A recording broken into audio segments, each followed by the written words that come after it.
విజయవాడలో కల్తీ మద్యం వ్యవహారంపై పోలీసులు దర్యాప్తును ముమ్మరం చేశారు. ప్రత్యేక దర్యాప్తు బృందానికి కేసు దర్యాప్తును అప్పగించారు. స్వర్ణ బార్లోనే కల్తీ జరిగిందంటున్న పోలీసులకు ఇప్పుడు ఫోరెన్సిక్ నివేదికలే కీలకంగా మారాయి.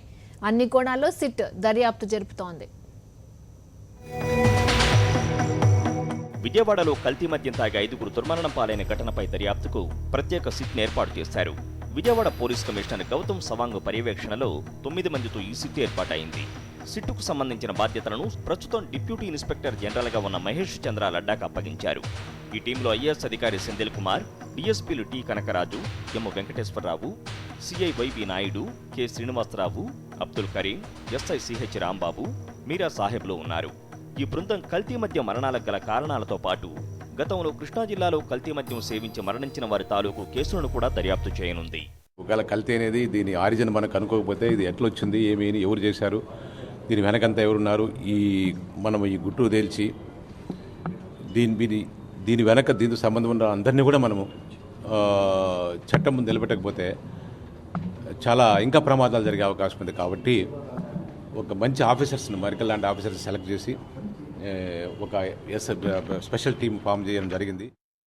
మరోవైపు కృష్ణలంక నెహ్రూ నగర్లోని స్వర్ణ బార్ అండ్ రెస్టారెంట్లోనే మద్యం కల్తీ జరిగినట్లు పోలీసులు ప్రాథమిక ఆధారాలను సేకరించారు. బార్లోని సీసీ ఫుటేజ్ను కూడా సేకరించి విశ్లేషిస్తున్నారు. బార్లో పనిచేస్తున్న 9 మందిపై పోలీసులు కేసులు నమోదు చేసి అరెస్టు చేశారు.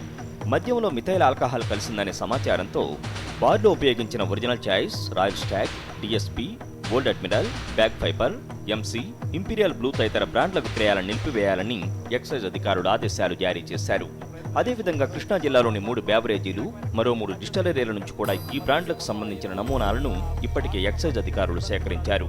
వీటిని కాకినాడలోని ఎక్సైజ్ రీజనల్ ఫోరెన్సిక్ ల్యాబ్కు పంపించారు.